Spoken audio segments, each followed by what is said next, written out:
so jealous of them. And their talks about pads and white jeans and blood, it really does seem strange. Someone could say, were you really jealous of people talking about blood? And I would understand it now that I know that having periods comes with headaches and cramps and mood swings and crying every time I watch videos of puppies. But at 13, the idea of being a woman was so fascinating to me. Getting your period means becoming a woman. And that's what my mom told me when one night in the spring of 2014, I finally got my period that I long craved for. She even got me a new pair of shoes to celebrate. And she was right. Being a woman is always worth celebrating for. Women are strong and they're smart and they can do incredible things. They have the privilege to carry and give birth to a new life. They're amazing, but they also do not choose to have periods. Having periods comes with having to buy sanitary products and services that allow women to keep living a normal life without being exposed to episodes of shame and discomfort. Many of us are lucky enough to find this obvious, but even though the United Nations put menstrual hygiene among its 2030 Sustainable Development Goals, and the Human Rights Watch recognized it as a human right, it is estimated that across the world, 1.5 billion people still lack access to improved sanitation. And of course, many of them are women. In India, 42% of girls do not use hygienic protection. Many girls in South Asia do not change pads in school. And only 12% of girls in Afghanistan use scented pads. And while this might seem normal in disadvantaged or developing areas, it is important to know that 1 in 10 women in 2017 they could not afford sanitary products in the United Kingdom. And this caused more than 37,000 girls to miss school. The expression period poverty refers to lacking access to products and services such as clean water and toilets and painkillers due to financial constraints. Many countries have already fought, and many are still fighting for the reduction of the taxation on tampons and related goods.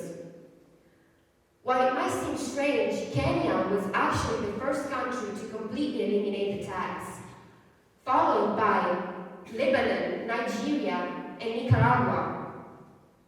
In the United States, 14 out of 50 states do not tax these products, and Canada set the tax at 0% in 2015.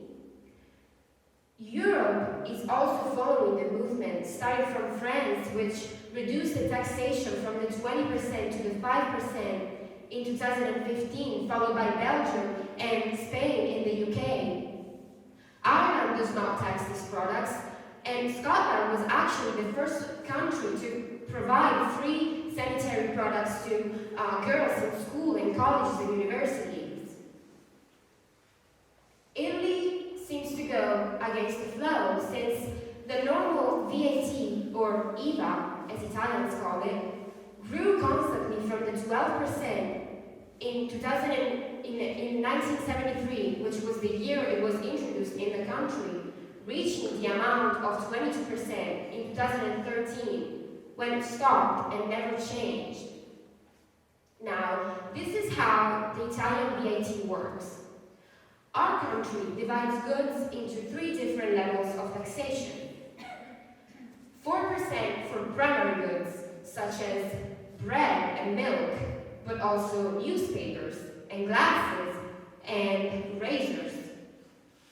10% for special categories of foods and services like restaurants or hotels, but also truffle and collector stamps. 22% for luxury goods, such as cars and furniture and cosmetics, but also diapers and tampons. This clear issue has been addressed a few times in the past 3 years in our country, but all the results didn't turn out to be what it was expected. In 2016, the left-wing party Possibile presented a possible amendment for the reduction of the taxation to 4%, changing therefore the classification of tampons and related goods from luxury goods to primary goods. But the law remained at the draft stage. Even though every year the current secretary of the party, Marta Bordignon, presents the reduction as a possible amendment to Italian budget law, it is important, it never gets approved. It never gets approved due to supposed financial security. The second time an Italian political force tried to solve the problem was the Five-Star Movement, when the Senate president of the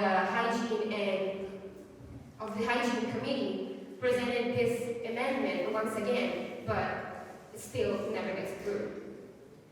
Furthermore, both times the Italian public opinion mocked the proposals with questionable jokes which only pointed out how much work still remains to be done in this country, both on the political and cultural level. The way this issue is so underrated makes people think that if razors are considered a primary good, while tampons are considered a luxury good, then maybe a perfectly shaved men's face is more important than a woman's hygiene.